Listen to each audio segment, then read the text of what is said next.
எல்லாருக்கும் வணக்கம். நேற்று வியாழக்கிழமை 5 to 6 குபேர நேரம் இல்ல குருஹோரை டைம்ல 3வது வாரமான லட்சுமி குபேர பூஜை சிறப்பா பண்ணிட்டோங்க. அது மட்டும் இல்லாம நேத்து முந்தா நாள் நான் போயிட்டுருக்கையில, இந்த எருக்கம் பூவும், இலையும் கிடைச்சது. விநாயகருக்கு ரொம்ப பிடிக்கும் இல்லையா? சிறப்பா அவங்களுக்கு வச்சுட்டு, நெய்வேத்தியமா கொழுக்கட்டை பண்ணியிருந்தேங்க சார். அட்வான்ஸா செஞ்சு பார்த்துடலான்னு சொல்லிட்டு. அதே நெய்வேத்தியமா லட்சுமி குபேர பூஜைக்கும் வச்சுட்டேங்க.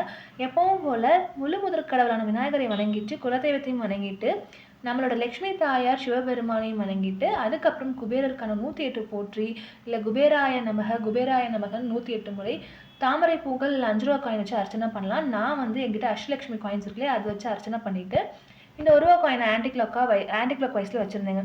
வச்சுட்டு விளக்கு ஏத்திட்டு சூப்பரா பூஜை பண்ணிட்டேன். நேத்து மிஸ் பண்ணும்போது கண்டிப்பா இன்னைக்கு வெள்ளிக்கிழமை சாயங்காலம் 5 to 6 பண்ணுங்க. வியாழக்கிழமை இல்ல வெள்ளிக்கிழமை பண்ணலாம். தொடர்ந்து 9 வாரமோ இல்ல 9 வாரம் வியாழன் வெள்ளியும் பண்ணலாம். இல்ல 48 நாட்கள் பண்ணலாம். பண்ணி பாருங்க. கண்டிப்பா நல்லதே நடக்கும். நன்மைக்கே நடக்கும். வீடு ஃபுல்லா இப்படி சுற்றிலும் விளக்கேத்தி பார்க்கும்போது அப்படியே வீடு கோவில் மாதிரி அழகா இருக்குங்க. இந்த மாதிரி வீடியோ பிடிச்சா கண்டிப்பா லைக் பண்ணுங்க, சப்ஸ்கிரைப் பண்ணுங்க. தேங்க்ஸ் ஃபார் வாட்சிங்.